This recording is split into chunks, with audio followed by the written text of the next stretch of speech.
Alright, hello, I am back. You all, with another update.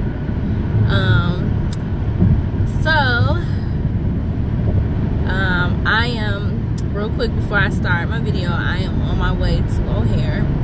I'm doing Lyft, just got out of class not too long ago, and I always do Lyft, you know, in the evening time, so decided why not go ahead and make a video while I'm driving, because I know once I get to the airport I'm gonna get a ride.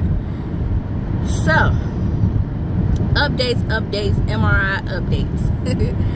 So I don't know if I had explained in the previous video, I'm in the third semester at the very end, like literally the very end of the third semester. My school that I go to is Midwestern Career College, and the program is 4 semesters. You get your associate's degree and you get your license to be able to practice MRIs and to work as an MRI technologist, excuse me. So I'm at the very end of the third semester. I took a final tonight in sectional anatomy, and I did really well on that final, and my final grade is an A out of that class, and that's just sectional anatomy 1. Sectional anatomy in general was very difficult for me. Even though I got an A, you're probably like, "But you got an A." Yeah, but it's not difficult because of if I can say the work. It's difficult because of my schedule. So I started clinicals about 3 weeks ago, and I do clinicals 5 days a week. So for MRI technologists, you have to complete 1,000 hours of clinicals. So I've been doing mine for about 3 weeks now, and I do it 5 days a week. And y'all, it's like, that's kind of like my time to study when I'm in clinicals sometimes, when we don't have, you know, any patients to do MRIs on. But like, you know, with my work schedule, school schedule, clinical schedule, mom schedule, girlfriend schedule, it's kind of hard to just sit down and study. So it was difficult for me because the time that I needed to put aside to be able to study was limited. So what was sectional anatomy about? So sectional anatomy is pretty much you looking at the anatomy of the body and saying, oh, okay, that's the semicircular canal. Oh, okay, that's the cochlea. Oh, okay, that's the vestibular. You get what I'm saying. It's pretty much looking at whatever anatomy. So like the brain, for example, that's where all of that is at. And pointing out each part of the brain, all the way to the lateral ventricles, the fourth ventricle, the third ventricle, the pituitary gland, yeah, all that stuff. As I'm saying the names, it's like I'm seeing it pop up in my head. But yeah, so you know, we in semester in the sectional anatomy 1 course, we covered the brain, the spine, including the whole spine, so lumbar, thoracic, and cervical, sacrum, and coccyx. And we covered the neck, so like the soft tissue neck, and we covered the orbits. So we covered a lot of stuff, y'all. A lot of stuff. We covered the vessels, you know, the veins and stuff, and the arteries, and yeah, we covered a lot of stuff. So, you know, to cover that in 4 months, you know, I've been in the third semester since July. So, you know, now it's December, and you know, sectional anatomy is just ending. I have 2 more finals to take. One is for positioning procedures, and one is for psychology, and my humanities, I have a paper that I have to write. Now, for my sectional anatomy test, my teacher put 200 questions on that test. So out of the 200 questions, I had got 171 questions correct. And so that had me at a 84%, I think it was, or 85%. I think something like that, yeah. So my grade in the class was already an A from, you know, previous tests, the whole semester, all that stuff. So, you know, me getting that, it kept me at an A. So I was very thankful for that. Let's see what else.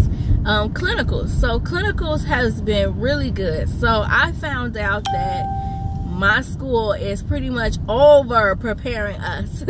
Because when the MRI technologists talk to me, they say, you don't have to know all of this stuff. Like, yes, some of it you need to, you know, realize what is what, but everything in detail, they're over preparing you.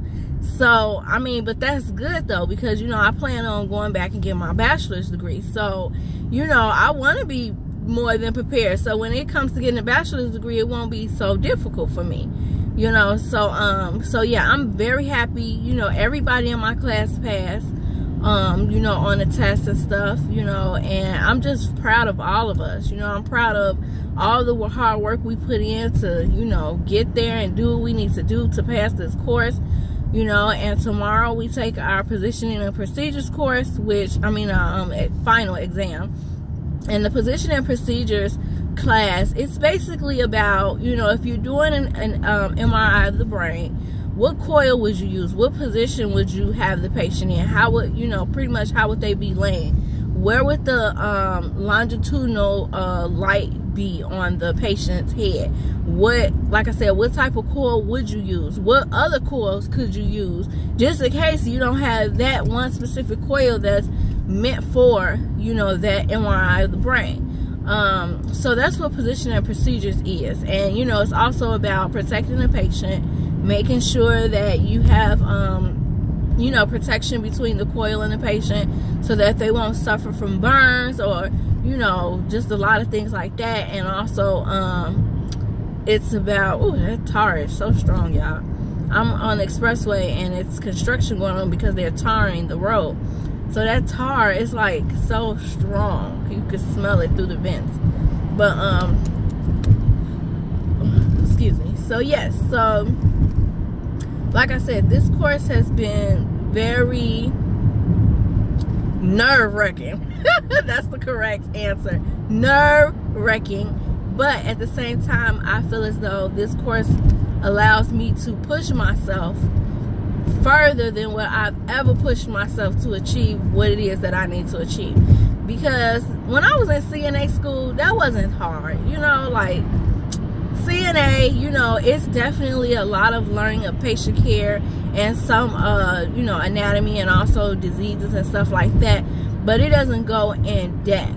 You know what I'm saying? It's still some education there. Phlebotomy, definitely, you know, when I took phlebotomy, that definitely went a little bit deeper, and, you know, that had a lot of different types of specialties within the phlebotomy range. But this MRI, y'all, this ain't no joke. This ain't no joke. It had all of us just in the class like, what did I get on the test? As soon as we turned it in, we like, what did I get? What did I get? Like, it has you stressing out for real. So I'm just so happy that I've, you know, completed one of the courses. And so tomorrow, like I said, I take my section, my position and procedures and final exam. And then Sunday, I take my psychology final exam. And then, you know, I will be done with the third semester, y'all. And I am so happy. I am literally so happy. And like I said, clinicals has been really good to me. I walked in the first day, they were showing me like how to do the brain sequences and had me actually going on the computer, sitting there and doing it myself. Like I was like like, I mean, I really had to pay attention, you know. And like if I had any questions or whatnot, of course, you know, they were there to answer them. And if I made any mistakes, of course, they were there to guide me along the way. But it was like the first day I was positioning patients, putting them on the table, you know, and they were showing me what coil to use that was appropriate for their, you know, MRI facility. And because I'm in a hospital, and they were showing me, you know, how to prepare the table and, you know, what to, how to give the patient the form to fill out you know, with all the questionnaire about the history of the patient and, you know, any surgeries or procedures that they have, and then, you know, to instruct them to take all the metal out of their, you know, pockets and off their body or person. You know, like, it was just very fast-paced, detailed that first week. The second week was like, okay, I've had a lot of, you know, we did a lot of brains.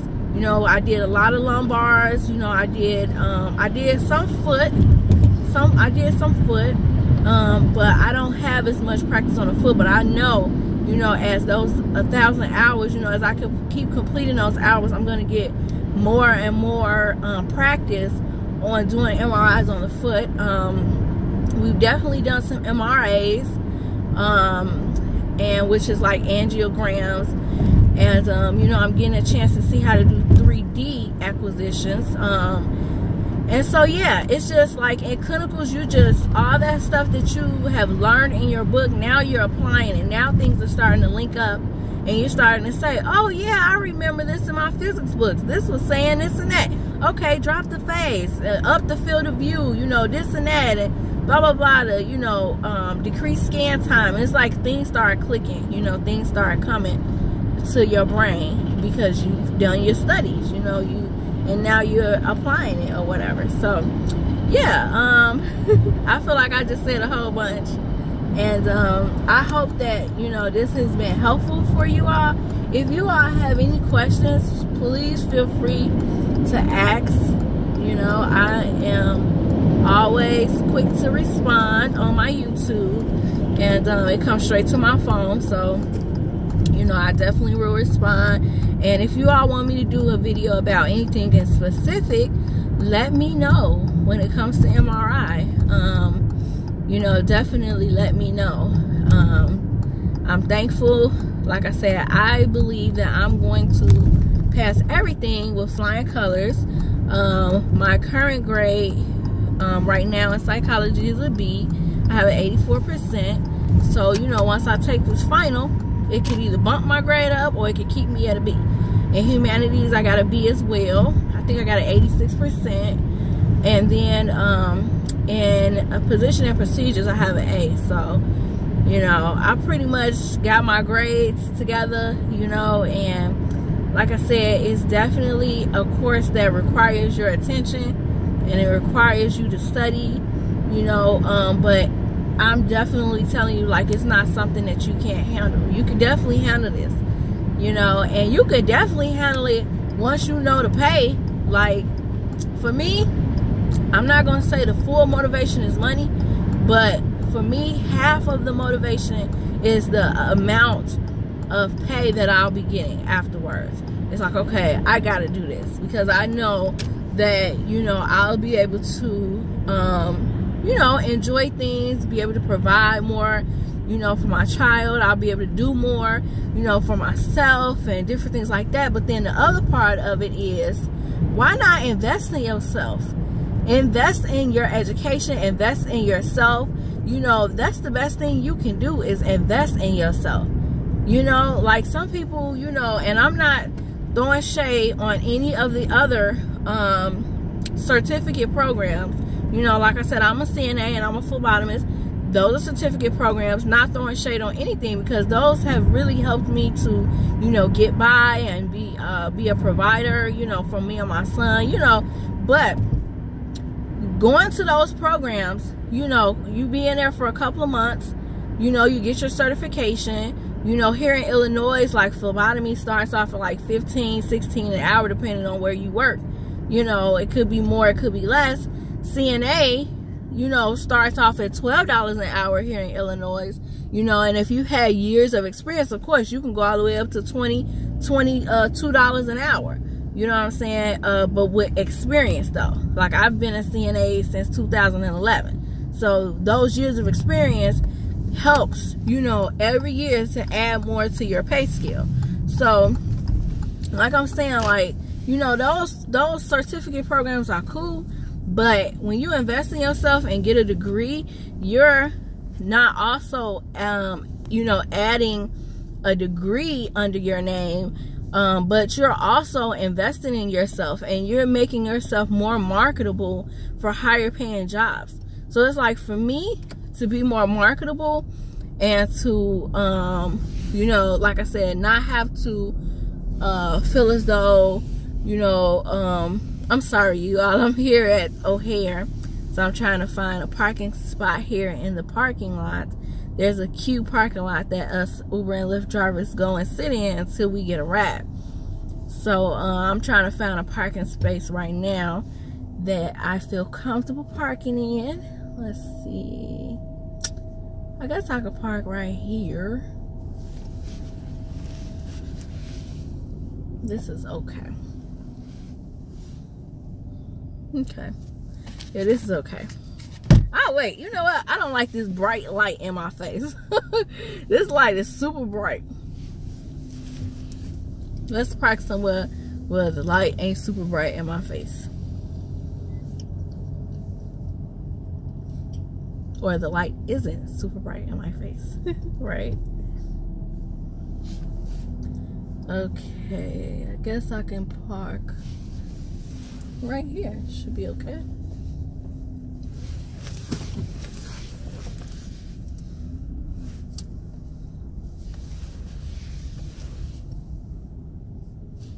All right. So I found a good place to park that I'm comfortable parking in. Nobody is flashing their bright lights in my face. So yeah, so what I was just saying was that, you know, investing in yourself is the best thing that you can do. You know, invest in yourself. Yes, it's going to take some time. My program is 18 months. I've been in school since October 2017. But I'm telling y'all, it is worth it. Like, it is worth it. And, you know, some people say, well, I can't do it because I got XYZ excuse. You know, my kid here, my kid this, and, you know, then I got this and that. You know, you could do it. You know what I'm saying? I have a son who's 8 years old.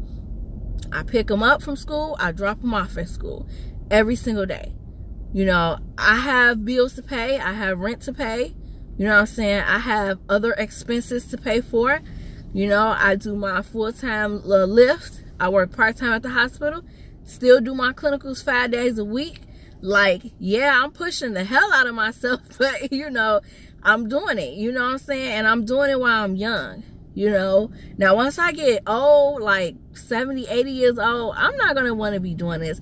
Even when I get 50 years old, I'm not going to be wanting to push myself this hard. I'm going to be at a point where I'm going to want to, you know, relax and, you know, just kind of be at a point of comfort. Like, you know, I'm happy with what I did in life. You know, I'm happy with my career. You know, just watching my son, you know, get older, go to college. You know, I want to be at that point. Not, you know, working as a CNA, you know, or as a phlebotomist, standing on your feet all day, you're tired, you know, you got to soak your ankles, they done swole up. I don't want none of that. I don't want none of that in my life. So that's the reason why, you know, I decided to invest in myself. And then you're probably like, well, who gonna pay for it? You know what I'm saying? My mom does not pay for my college. I pay for my college. You know what I'm saying? Like, you have to invest in yourself. You have to invest in yourself. My mom is not calling me, hey, let me help you out here and there. No. My mom is the type of mom, she feels like if you want it, then you need to go get it. And I'm that type of daughter to feel like, if I want it, I'm finna go get it. You know what I'm saying? I'm finna go get this. Forget what you're talking about. Forget what you want me to do. I'm gonna do what I feel is right for me and my child. So, you know, you have to get out there and get in. You got to invest in yourself. So like I said, I hope this has been very helpful for you all. And if you have any questions, comments, whatever you have, you can put it underneath the video. Talk to you later. I'm about to start my Lyft nights.